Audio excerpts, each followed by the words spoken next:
Halo sobat, salam dari Amerika, salam sejahtera semua dan salam sehat. Semoga kalian pada sehat dan murah rezeki. Kita semua murah rezeki, ya kan? Oke, selamat jumpa sampai ketemu lagi sama aku, Wayne, di channelku Wayne Java Vlog. Oke, hari ini let's go kita bahas tentang wanita yang bekerja di Amerika. Pekerjaan apa saja ya yang biasanya wanita lakukan di Amerika, ya kan? Selama ini kita membahas secara general, ya kan, orang yang datang ke Amerika. Tapi ya banyak beberapa teman ya ternyata melontarkan, what is specific job bagi wanita, atau kalau aku umur segini, itu pekerja di Amerika itu apakah aku masih bisa bekerja, dan kalau bisa bekerja itu pekerjaannya apa saja yang bisa aku lakukan, tanya. Pertanyaannya begitu. Itu datang dari beberapa teman, dari beberapa orang, and then terus let's go kita bahas dalam kesempatan ini, ya kan. Anyway, bagi Anda yang belum subscribe, go ahead subscribe, so Uncle Win bisa semangat, ya kan. Dan bagi Anda yang udah subscribe, thank you so much. Juga bagi Anda yang belum kenal, ya kan, namaku Wayne, aku dari Tulungagung, Jawa Timur. Dan sekarang aku udah menetap di Amerika. Panjang ceritanya, aku juga awalnya juga datang ke Amerika itu ibaratnya juga pakai visa B2, B1, B2, and then saya juga lama di Amerika menjadi ilegal 7 tahun, 8 tahun lebih lah, sekitar 7 tahun, 8 tahun lebih menjadi ilegal. Dan somehow saya bisa ngurus surat, merubah status saya. Itu saya ceritakan dalam video-video yang lalu, but saya juga melangkah dari awal sampai untuk di posisi yang saat ini, ya. Posisi apa ini, ya kan? Well, anyway, banyak ceritanya. Jadi banyak ceritanya, juga banyak lika-likunya, gimana caranya.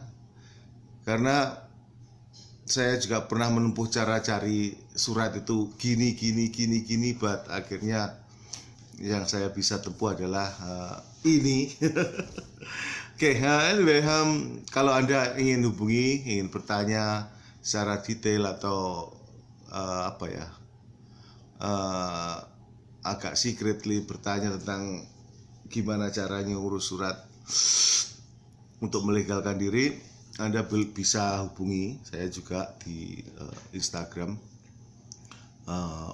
mi amigo love to itu, ya kan. Akan saya jawab di situ, ya, meskipun ya semampu saya, but akan itu berdasarkan ngopi dulu. Sorry. Ngopi dulu. Berdasarkan pengalaman, ya kan. Oke, let's go start tentang tentang aku bilang perempuan atau wanita, ya.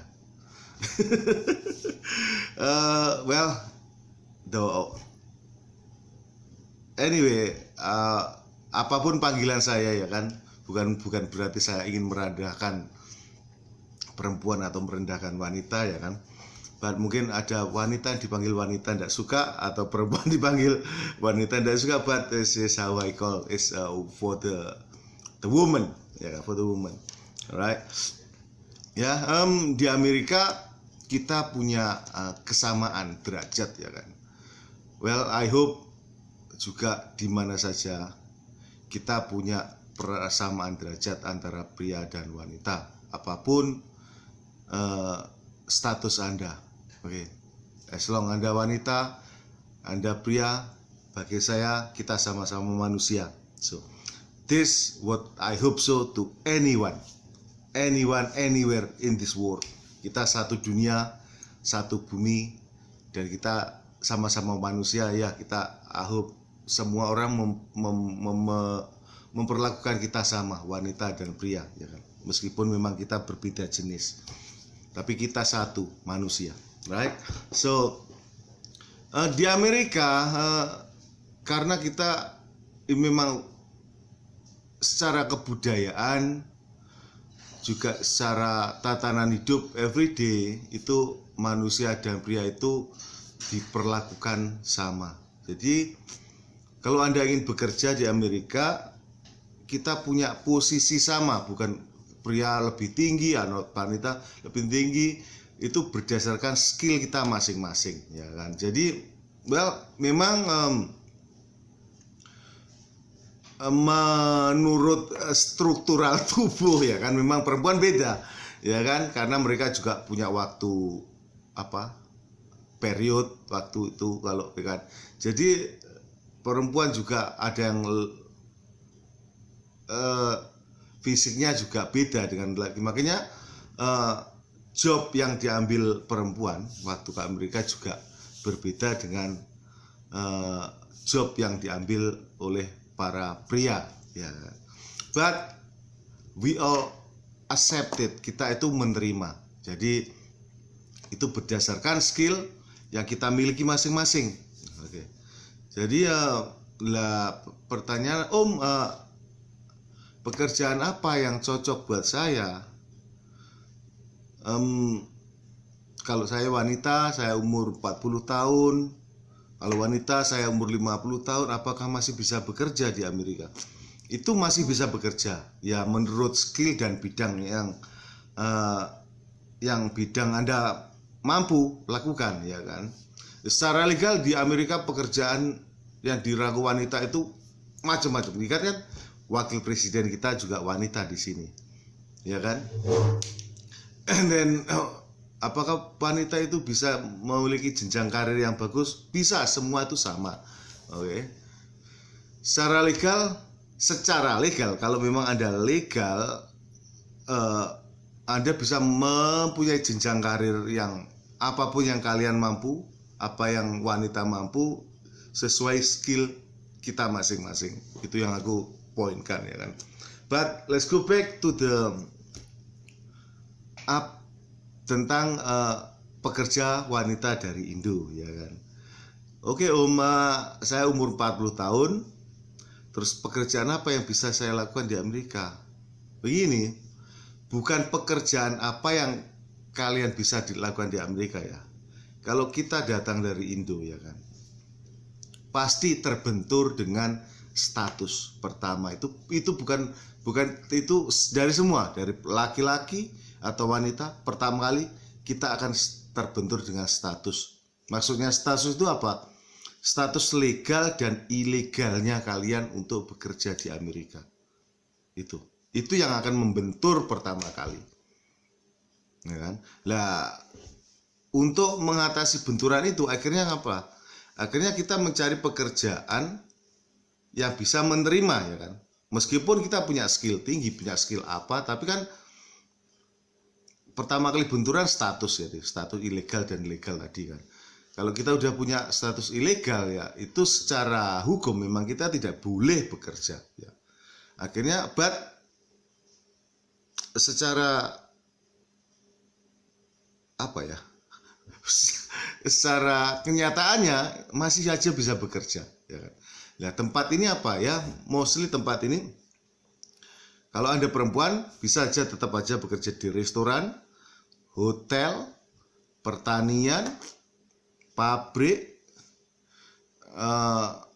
dan bidang lainnya kayak cleaning service ya kan. Ya itu aku bilang di hotel atau di mana aja kan bisa ya kan. Lah terus ada yang bertanya lah, kalau kita bekerja di restoran itu pekerjaan apa ya kan? banyak pekerjaan yang bisa dilakukan di restoran ya. Itu ya bisa bekerja di bagian kitchen area atau dining area ya kan. Kalau kita di dining area ya kita jadi baskel atau juga host atau juga bisa jadi waiters ya kan. And then kalau Anda kerja di dapur juga bisa ya sesuai apa yang mereka inginkan. Misalkan bantu potong-potong ya, memang secara fisik wanita tidak bisa ngangkat berat ya kan, but banyak sekali juga perempuan-perempuan yang kerja di dapur itu banyak sekali. Jadi ya mereka bisa kayak potong sayur atau tukang goreng atau bagian apa saja sebenarnya bisa begitu. Jadi tidak hanya laki-laki saja yang bisa bekerja di restoran, oke. Okay? And then banyak juga yang bekerja di pabrik ya, misalkan di pabrik itu pabrik lain. Aku sendiri tidak ada pabrik ya di daerahku sini, jadi aku tidak bisa kasih contoh. Ada pabrik kayak pabrik bikin electric something, itu juga di sini ada, tapi saya kurang tahu kalau mereka bisa menerima orang yang berstatus ilegal ya, karena tempat saya ini, state saya ini Utah ya kan. Seperti yang kalian tahu, state Utah ini sangat ketat tentang illegal imigran. Jadi mungkin Anda bisa bekerja di kayak pabrik-pabrik begitu, itu di daerah California atau daerah Philadelphia atau Colorado atau Minnesota, di mana saya sebutkan tadi itu di sanctuary state ya kan.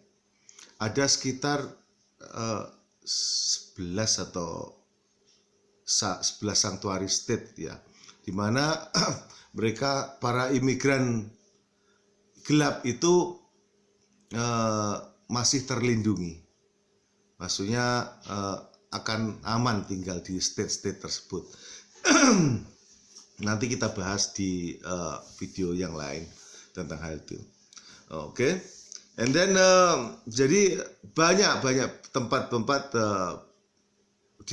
untuk wanita-wanita kita itu bekerja itu banyak tempat. Jadi Anda tidak usah khawatir kalau ini bekerja ya sebagai wanita itu. Dan masalah umur ya kan, lah umur saya ini segini Om, apakah masih mampu bekerja? Well, itu tergantung pribadi masing-masing ya. Ada orang yang udah umur 50, 60 ternyata juga masih kuat bekerja, ya kan? Ya bekerja yang ringan-ringan, ya. Misalkan ya di superstore, kayak di supermarket.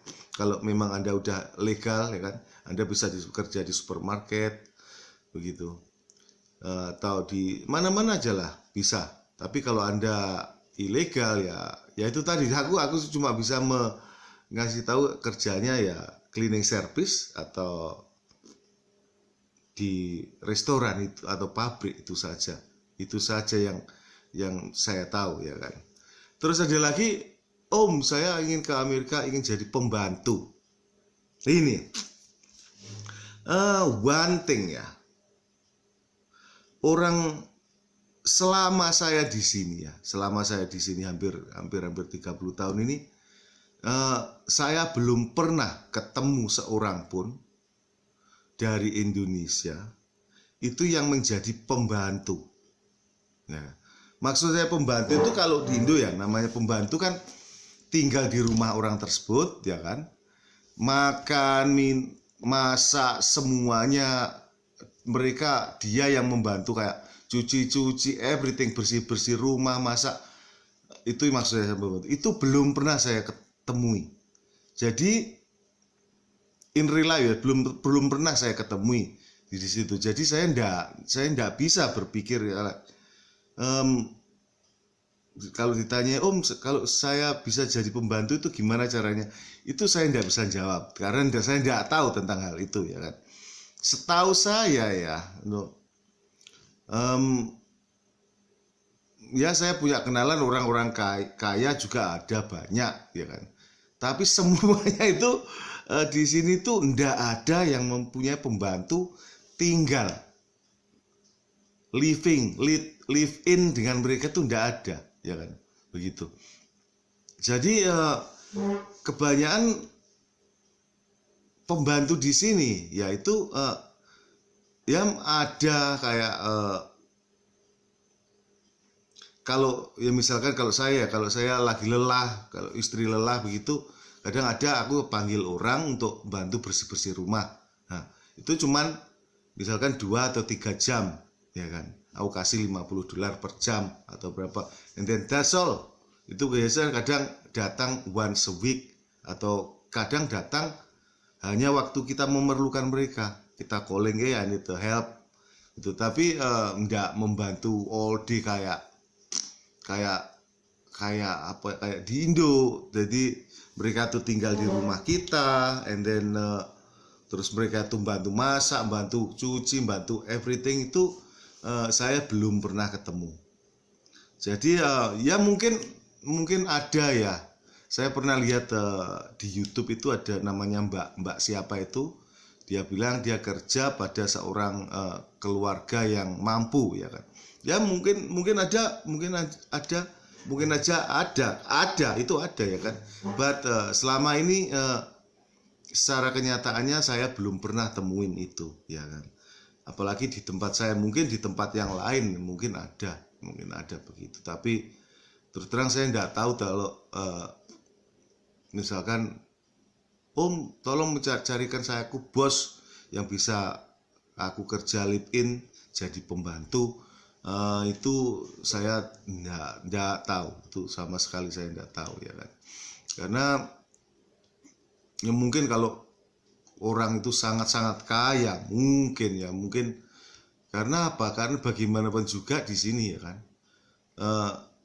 namanya pembantu itu kita gaji itu tetap sama ya, karena kita nggak bisa mempekerjakan kamu kerja 24 hour 24 jam itu menyalahi hukum. Jadi di situ itu makanya mungkin ada orang yang dari Indo atau dari mana yang mereka bilang this doesn't matter, waktu doesn't matter, but secara hukum tetap aja itu tetap salah. Jadi makanya saya bilang saya ndak pernah ketemu atau belum pernah mengetahui orang yang digaji bulanan and then mereka tinggal di rumah seseorang itu menjadi pembantu. Saya belum pernah ketemu. Oke, mungkin Anda tahu orang itu, Anda bisa kasih komen di bawah mungkin ya, itu di state lain mungkin, tapi selama ini saya belum pernah ketemu ya kan. But itu possible juga, itu possible ya kan. Jadi begitu. Tapi jadi kenyataannya itu banyak perempuan atau orang-orang Indo itu yang kesini itu mereka itu digaji jam-jaman, atau kalau kerja di restoran ya digaji setiap 2 minggu sekali atau seminggu sekali, dan itu jadi tidak digaji kayak penuh untuk menjadi pembantu 24 hour begitu. Itu aku rasa tidak gitu. Oke, intinya let's go, intinya kita ulas lagi. Makanya intinya itu wanita dan pria di Amerika itu sejajar derajatnya. Jadi wanita dan pria di Amerika itu mempunyai kesempatan bekerja yang sama. And then tergantung skill dan kemampuan masing-masing, dan kita sejajarkan wanita dan pria itu sama kalau kita bekerja. Jadi tidak ada perbedaan tidak ada perbedaan, oh kamu wanita, aku pria. So tidak akan dibedakan. Itu semua itu tergantung skill dan kemampuan masing-masing. Juga umur juga begitu. Di Amerika tidak ada batasan umur untuk bekerja. Kalau Anda mampu bekerja, Anda tetap boleh bekerja. Right? Oke. Semoga apa yang saya infokan saat ini bisa membantu atau bisa at least bisa kasih gambaran ya kan di Amerika itu gimana. Karena mungkin banyak wanita yang berpikir, kalau ke Amerika tuh akhirnya gimana ya, nanti saya akan kerja atau dikerjain. Well, kita sama-sama kerja. Laki-laki pun di sini bisa aja dikerjain, perempuan kalau tidak bekerja juga bisa aja dikerjain. Karena kita punya derajat yang sama di sini. So jangan berpikir jangan berpikir nanti perempuan kalau di Amerika itu menjadi makhluk yang lemah akan dikerjain laki-laki. Itu hilangkan itu jauh-jauh ya kan. Jikalau kalau Anda di Amerika ingin dikerjain, semuanya ingin dikerjain, that is your choice ya. Itu your choice. So itu pilihan Anda. Anyway, ya semoga aja bermanfaat ya kan. And bagi yang udah dapat visanya ya kan, aku ucapkan selamat ya kan. Itu banyak beberapa teman kemarin itu lolos visanya itu, wah saya dengar saya ikut senang. And then semoga kalian lancar ya kan dalam perjalanan ke Amerika, dan semoga apa yang kalian cita-citakan di Amerika bisa terkabul. Oke, sekali lagi terima kasih atas waktunya, dan kita sambung lagi di acara vlogger video Uncle Win yang selanjutnya. Kita cerita-cerita yang lain, dan jangan lupa thumbs up, kasih komen, dan kalau ada punya masukan, let's go, kita bahas bersama. Semoga bermanfaat bagi teman-teman yang lainnya. Oke, thank you so much sobat. Sampai ketemu lagi di video berikutnya. Bye.